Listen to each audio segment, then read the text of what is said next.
boa tarde, boa noite. Está começando mais um Talk to Biz, a nossa coluna semanal sobre estratégia, gestão, marketing e inovação.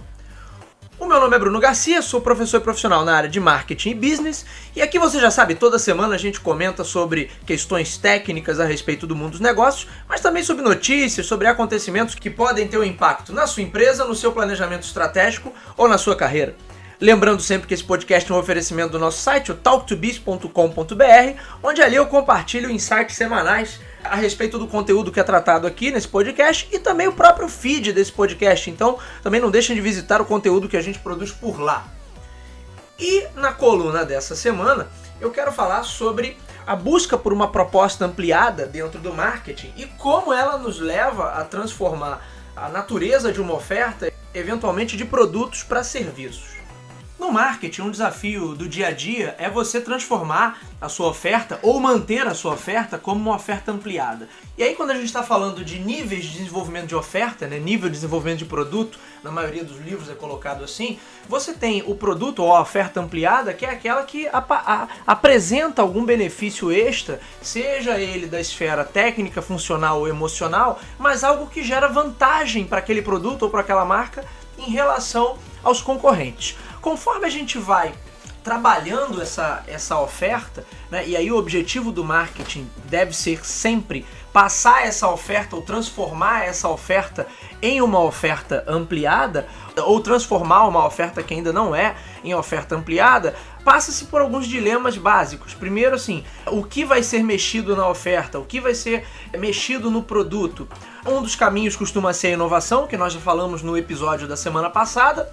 Outros caminhos são melhorar ou turbinar atributos técnicos e funcionais do produto. Outro caminho pode ser você retrabalhar posicionamento e trabalhar características específicas ou trabalhar a linha de narrativas a respeito daquele produto e o que ele representa para o grupo social para qual ele está sendo direcionado. Então esses são caminhos para você mudar ou manter uma oferta como oferta ampliada, lembrando que esse desafio é sempre maior quanto maior for a competição em determinados mercados. Então, se eu tenho um mercado com uma competição mais acirrada, possivelmente essas propostas que são ampliadas, elas vão ser copiadas, vão ser exauridas ali na sua essência, vão ser generalizadas pela concorrência e elas voltam a ser propostas esperadas e propostas básicas, ou seja, entregando o seu nível mais funcional novamente. Então aquela proposta numa dinâmica de competição, aquela proposta que é ampliada, ela em algum momento ela passa a ser uma proposta básica de novo. Numa dinâmica de competição, esse é um movimento natural entre as ofertas. A oferta passa de ampliada e volta a ser uma oferta genérica, uma oferta básica. E aí cabe às empresas pensarem em maneiras para que essa oferta volte a ser encarada como uma oferta ampliada. Por que há uma tendência natural em que ofertas que são ampliadas e que evoluem muito rapidamente acabem transferindo-se de uma esfera de produto para uma esfera de serviço ou vice-versa, de serviço para produto também, embora o mais natural e o movimento que chama mais atenção seja essa transformação de produtos em serviço, a servicificação de produtos, A gente passa por um processo de hibridização. Por quê? Em algum momento dessa competição, a disputa entre as empresas vai se tornando tão acirrada que nos quesitos técnicos e funcionais, as ofertas começam a se tornar muito semelhantes, muito parecidas. É o efeito que a gente chama de paridade em marketing. E aí, não caminhando apenas para soluções em comunicação ou em posicionamento de marca ou em simbologia da marca, muitas vezes o caminho da empresa é, sim, focar em determinados atributos técnicos e funcionais para daí gerar vantagem competitiva ou ainda agregar novos produtos ou novos serviços. Eu, na verdade, estou pensando em agregar novos benefícios a esse ecossistema da minha oferta. E aí eu posso estar pensando em benefícios de diversas naturezas. Esse é um ponto que normalmente nos leva a servicificar uma oferta. Ou seja, eu vou transformando essa oferta lentamente de uma oferta que na essência seria de uma oferta de produto para uma oferta de serviços. Da mesma forma, tudo que está na dinâmica do B2C hoje, de empresas que produzem para o consumidor final, acaba também indo no sentido de gerar serviços ou transformar suas ofertas, trazer elementos da esfera de serviços para para a área de produtos, no sentido em que as marcas estão muito preocupadas em quê? Em gerar experiência, criar novos vínculos emocionais com seus consumidores. A marca chega a um ponto ali que ela já exauriu o que ela tinha de benefícios técnicos e funcionais, e aí possivelmente, se há mercado e se a economia vai bem, ou seja, há possibilidade para isso, a galera caminha num sentido de gerar experiência e de gerar propostas mais de vínculo emocional e experiencial. A gente sai de uma proposta de valor ancorada em benefícios técnicos e funcionais, que é o mercado tradicional, por assim dizer, para uma esfera mais emocional, ligada a também entrega, porque não é uma esfera emocional como sempre foi trabalhada unicamente nos esforços de posicionamento de marca e de comunicação.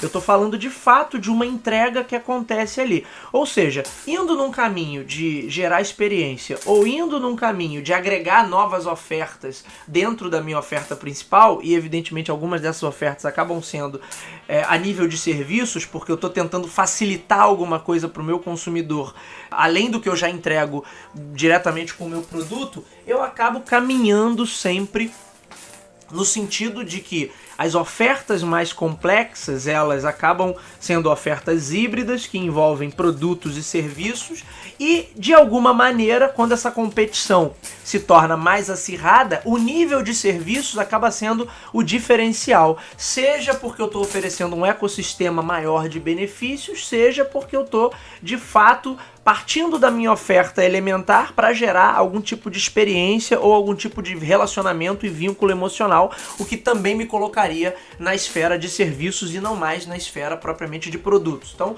se a gente olhar lá do início, né, de uma oferta mais básica que eu posso ter, que seriam commodities ou que seriam ofertas comoditizadas, embora não sejam commodities no sentido estrito do termo, mas eu tenho uma oferta que é comoditizada quando ela já está extremamente generalizada e vulgarizada em uma determinada economia, um determinado mercado. Conforme eu vou avançando de níveis nessa oferta, eu vou possivelmente agregando mais benefícios e em algum momento agregando também serviços, ou seja, facilidades para o meu consumidor, e por outro lado eu vou tentando trabalhar e gerar com ele novos vínculos de relacionamento e novos vínculos de experiência. E aí nesse caso também eu estou caminhando para serviços. Bruno, é possível também o caminho inverso, não é? De serviços eu caminhar para uma hibridização e agregar produtos a ele. É possível também, e algumas marcas eventualmente podem fazer isso. Então eu tenho um serviço, porém parte da minha entrega, ou eu enriqueço mais a minha entrega quando eu agrego algum produto a elas. Então, num exemplo bem básico, num serviço de educação, que são todas as escolas, cursos, eu poderia entregar um kit de livros, ou um kit de material físico, ou um DVD com conteúdo das aulas gravado, ou seja, eu além do serviço, eu agrego algum tipo de produto ali, embora não seja o mais comum a ser explorado, porque normalmente quando eu busco agregar valor a algo que eu já tenho, eu tento gerar mais benefícios e facilidades. E essas facilidades, o mais comum é que elas venham na forma de serviços do que na forma de produtos.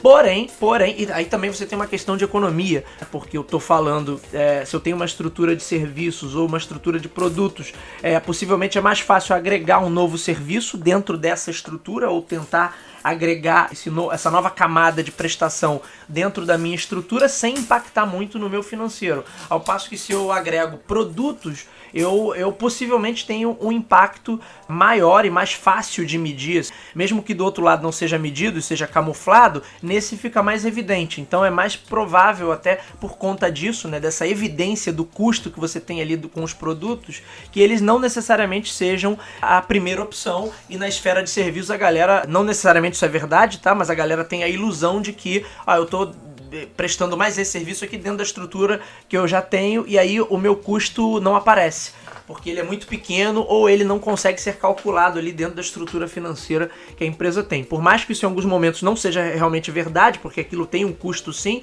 porque você está ocupando o tempo do teu funcionário com outra coisa, mas esse cálculo, como não é feito, acaba passando como se fosse, entre aspas, de graça. Eu estou agregando alguma coisa aqui sem gerar novos custos para minha estrutura de funcionamento.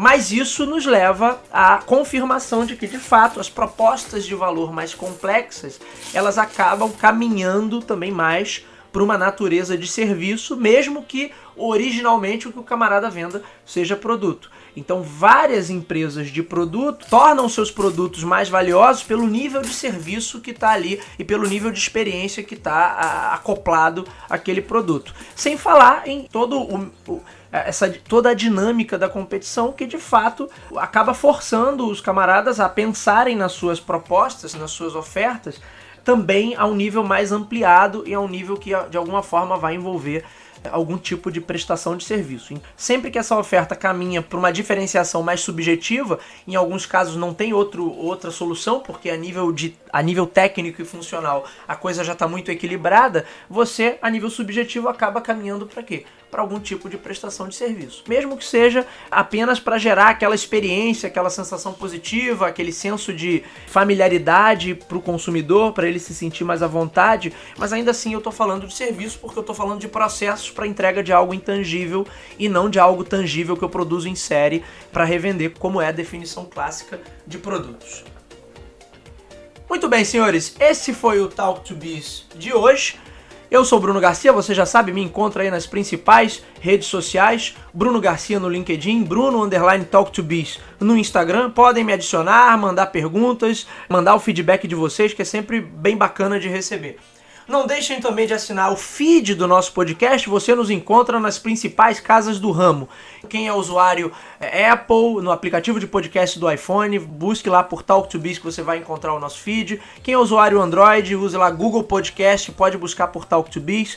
Se você está acostumado a ouvir seus podcasts pelo Spotify, pelo Deezer, pelo Anchor, também estamos por lá. Ou acompanhe o nosso feed diretamente no site talktobusiness.com.br. Não deixe também de curtir o nosso conteúdo, isso é sempre importante para dar mais relevância e fazer com que esse conteúdo chegue a mais pessoas. E é isso, minha gente. Eu vou ficando por aqui, nos vemos no Talk to Biz da semana que vem. Um abraço a todos.